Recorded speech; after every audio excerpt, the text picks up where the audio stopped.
Coming up on Network Africa. Social media platform Facebook shuts dozens of accounts aligned to Uganda's ruling party ahead of Thursday's general elections. Armed militia mobilize on the outskirts of Somalia's capital Mogadishu to disrupt a partial election process. Plus, Algerian President Abdelmadjid Tebboune returns to Germany for medical treatment less than a month after his return.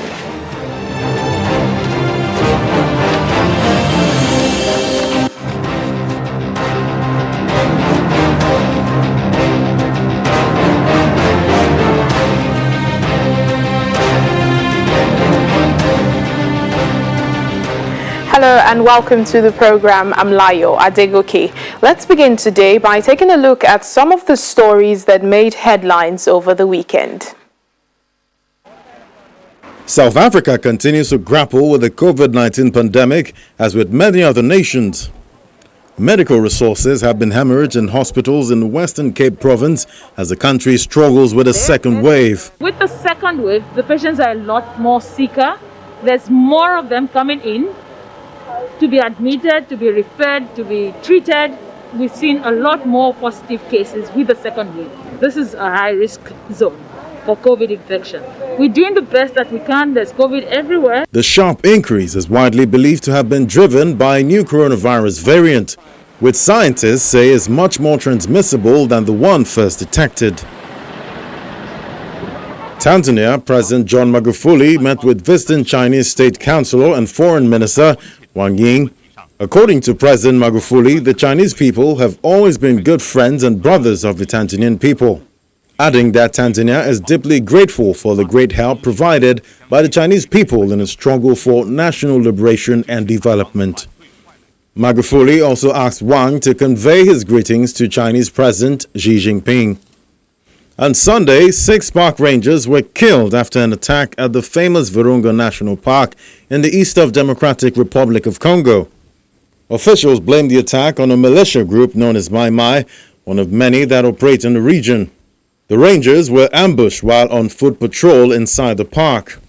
And staff working in the park, which is home to endangered mountain gorillas, have often come under attack. In April last year, 13 rangers were killed in a rebel ambush.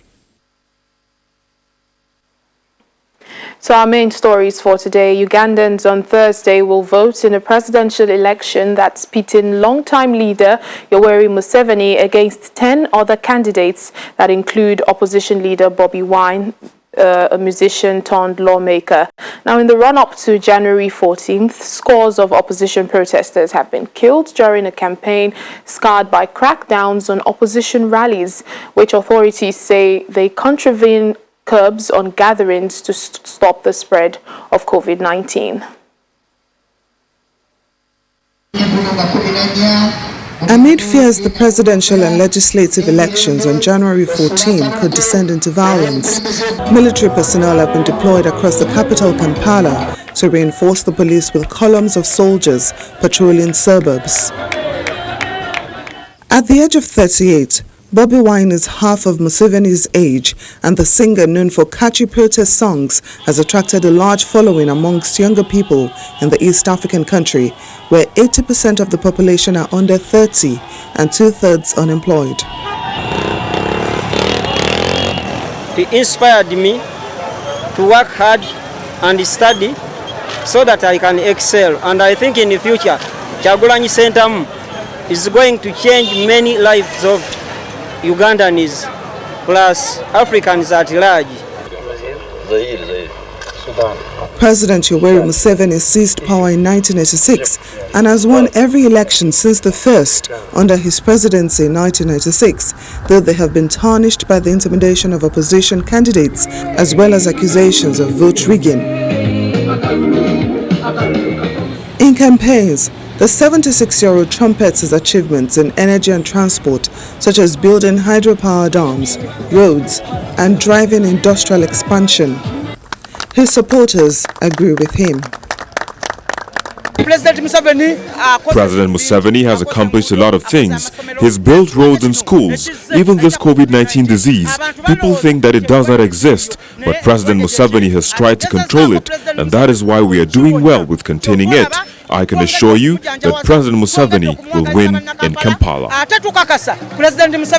Uganda's parliament, which is dominated by Museveni's National Resistance Movement, has twice changed the constitution to allow him to run, first removing a two-term limit in 2005 and then abolishing the age limit of 75 in 2017.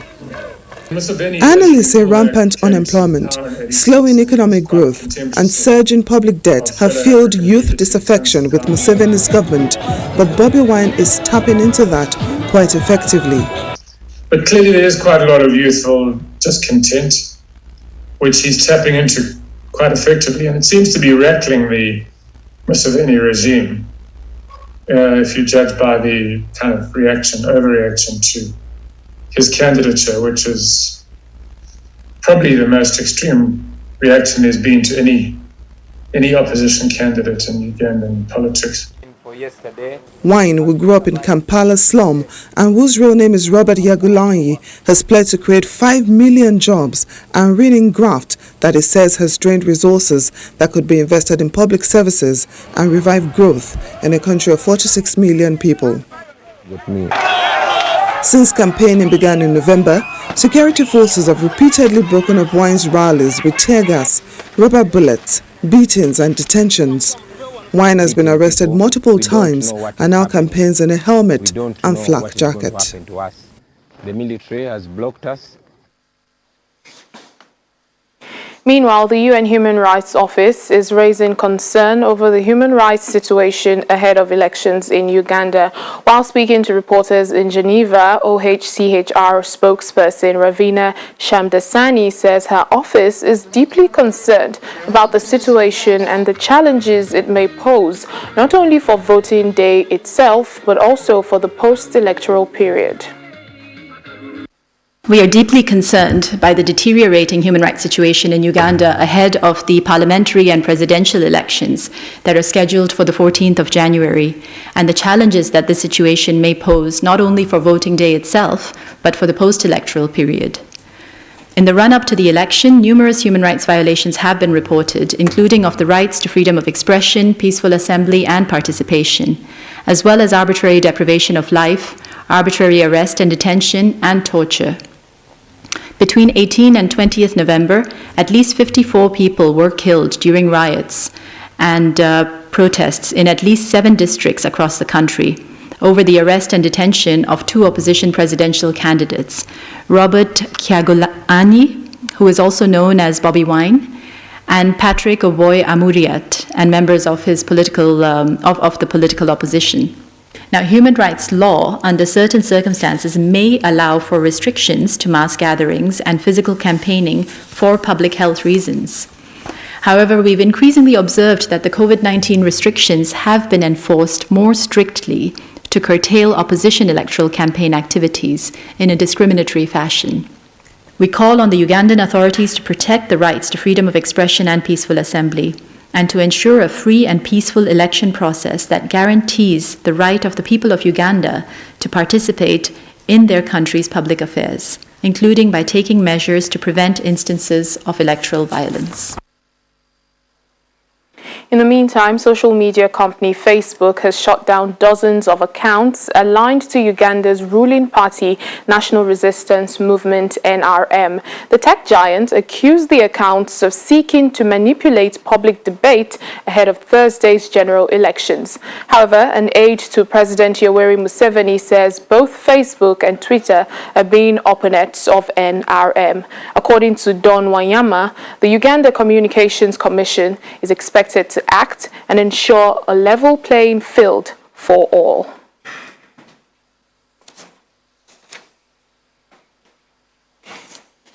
Well, let's get more on this story now from Halima Atuma. She's a Ugandan journalist joining us now. Thank you so much for your time on Network Africa. You're welcome. Thank you for having me.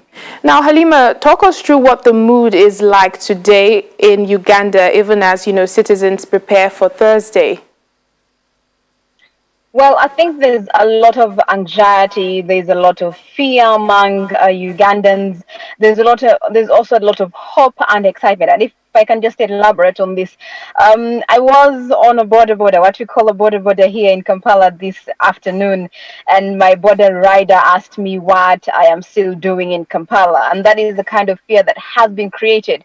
Reason being, there are so many Ugandans who are currently now going to the up country, to their villages, thinking that it's not going to be very peaceful in Kampala, because Kampala is always the epitome of where most of the violence happens.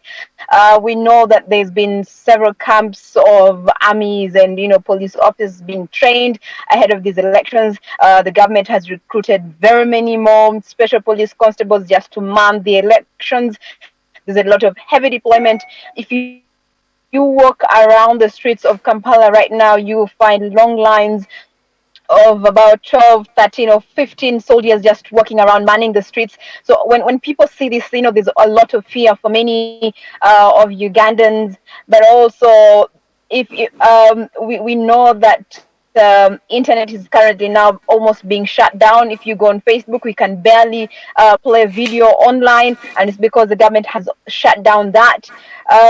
So there's a lot of fear, but there's excitement and hope with many of the young people thinking, this is going to be the time for them to vote and create the change that they want to see in their lives as we head towards Thursday. Now, just like you've mentioned, there are fears that, violence could erupt on Thursday and even after the elections. Now, I'm sure you mentioned some of the security measures. What others, have been put in place to prevent a breakdown of law and order? Well, there is one heavy deployment of the army, both the army and the police, but also I think we are going to see more army, more soldiers around polling stations. Just this week, we had the chief of police saying that if you finished voting, please go home and do not hang around. And if you're found hanging around, in his words, we shall deal with you in a manner that even your mother will regret giving birth to you. And that shows you the high-handedness with which the security is ready to crack down on any kind of violence. There's all this fear where many young people are being picked up in the middle of the night, being taken to God knows where. Some people are starting to file complaints of their relatives going missing, especially young people. And so there's a lot of heavy deployment of security within the country, and heavy deployment of armory, military machinery on the streets of Kampala, and that is the kind of fear that has been created because of all these measures that the security is putting in place to, in their words, maintain law and order and peace ahead of the elections and after the elections. All right, just before I let you go, Halima, just give us a feel of what Ugandans are expecting, from the next president of the country, especially as the world battles, the COVID-19 pandemic. Well, for many Ugandans, I think for them, their fear is not really COVID for now. Their fear and their hopes and their wishes right now is, are they going to see the change that they want? Many people, many young people that you speak to on the streets, they will tell you, I am going out to vote because I want to see change. I've seen the same president all of my life. For the last 35 years, we've seen just one person, and we just want to see a change. A few weeks, I think 2 weeks back, we saw doctors who died while on duty. 2 doctors died while on duty, and I think when they took them to hospital in critical condition, they failed to get an ICU bed for them. So for many Ugandans, they know that if you contract COVID right now and you're taken to hospital, it's very likely that you will die. So for many of them right now, it is just the wish, the need to go and change the leadership of this country, and maybe only then will they think that they will have the right to demand for certain things such as medical care to see their lives improve in the different avenues. All right, then. Thank you so much, Halima Atumani, Ugandan journalist. Thank you for your reporting. You're welcome. Thank you for having me. Well, still ahead on Network Africa. The Ethiopian government arrests a key founding member of the Tigray People's Liberation Front. Welcome back to the program. In the Horn of Africa, a militia group is reportedly being mobilized to stop the holding of partial election on the outskirts of Somalia's capital, Mogadishu. Now, local media reports say that commanders of the militia threaten to act if the government begins the electoral process in Mogadishu without an agreement. These threats come after the federal government over the weekend said it will hold the disputed election without the participation of Jubaland and Puntland states and other candidates. Now, this decision has led to concern about the existence of the system of governance in Somalia.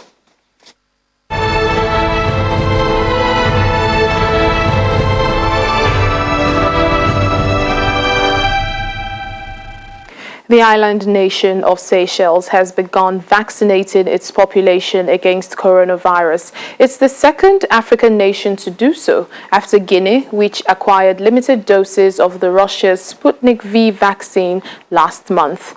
President Wavel Ramkalawan is the first to receive the jab in the country at an event broadcast on live television. The island nation received a donation of 50,000 doses of Chinese-developed vaccines from the United Arab Emirates. Now, authorities plan to start vaccinating health workers from this week and then people aged over 60, followed by distribution to the rest of the population. Seychelles has recorded 508 cases of COVID-19 and 1 fatality, but the authorities are worried about a recent surge in cases, with at least 57 reported on Saturday alone. Algeria's President Abdelmadjid Tebboune has left the country for treatment in Germany. Now, this is less than a month after his return. He was treated for COVID-19 for 2 months until December 29th, when he returned home. Reports say the 75-year-old president will be treated for a foot problem that's related to the coronavirus infection. His 2-month absence had fueled speculation over his ability to finish his first term. He had contracted the virus in October when some of his close staff tested positive.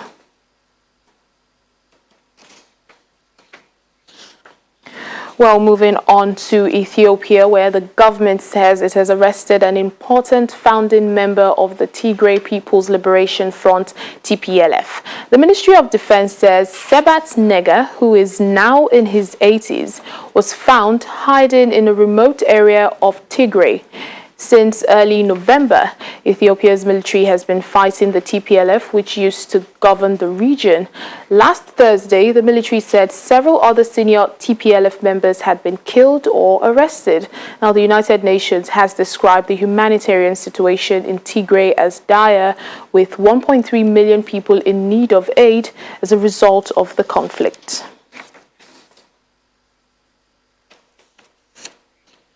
Our freelance journalist in Ethiopia, Simon Max, joins us now live on the program to tell us more about this. Thank you so much, Simon, for speaking to us. What more can you tell us, about the arrest of Sebat Nega? Well, for sure, this arrest is the most revealing, most serious, most clinical arrest I think the government have made to date. Sebat Nega is, a founding member of the Tigray People's Liberation Front. Now, obviously, due to his age, most analysts sort of think he didn't have a huge strategic role necessarily in the conflict that's currently going on.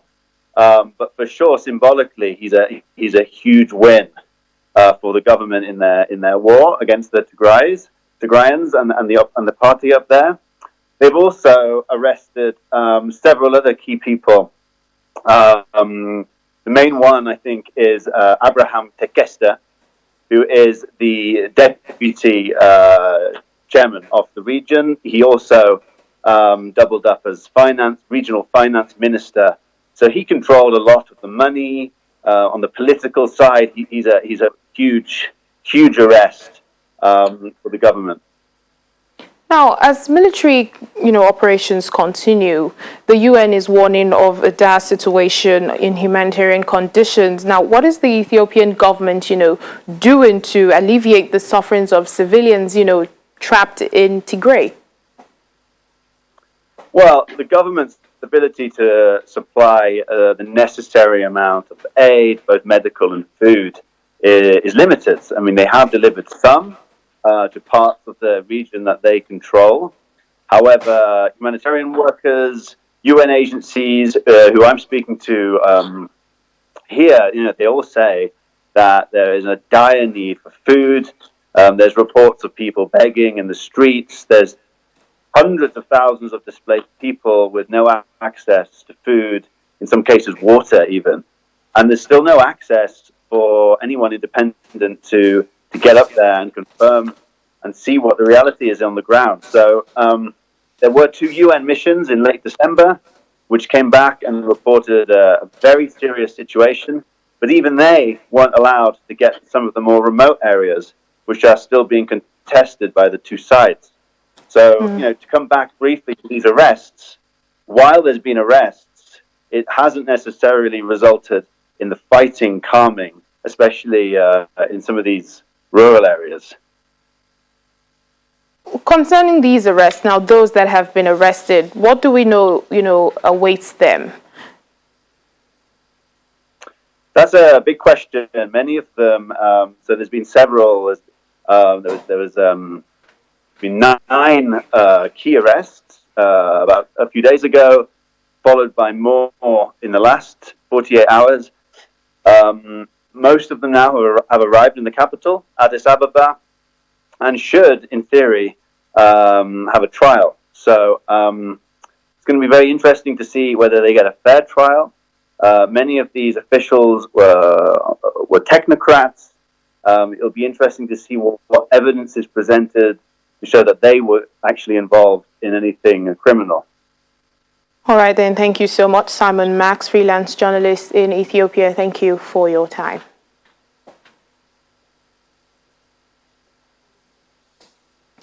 All efforts by Ethiopia, Egypt and Sudan to try to resolve a long-running dispute over a giant dam on the River Nile have once again broken down. Now, construction of the hydroelectric dam in the west of Ethiopia was completed in July last year, and Ethiopia started filling the reservoir. But Egypt is extremely concerned that the dam will affect its water supply. Last year, mediation efforts by the United States and the World Bank also failed to resolve the issue. As long as the River Nile controversy is unresolved, there is a risk it could destabilize the region. All U.S. and Moroccan officials have had talks in Western Sahara on plans to open an American consulate in the disputed territory. The visit by the U.S. envoy, David Schechner, follows President Trump's controversial decision last month to recognize Morocco's sovereignty over Western Sahara, where the indigenous Sahrawi people want a state of their own. Now, Mr. Trump's move overturned America's long-standing neutral position on the dispute and was part of a deal in which Morocco agreed to reestablish relations with Israel. And that's Network Africa for today. Thank you so much for watching. I'm Layo Adegoke.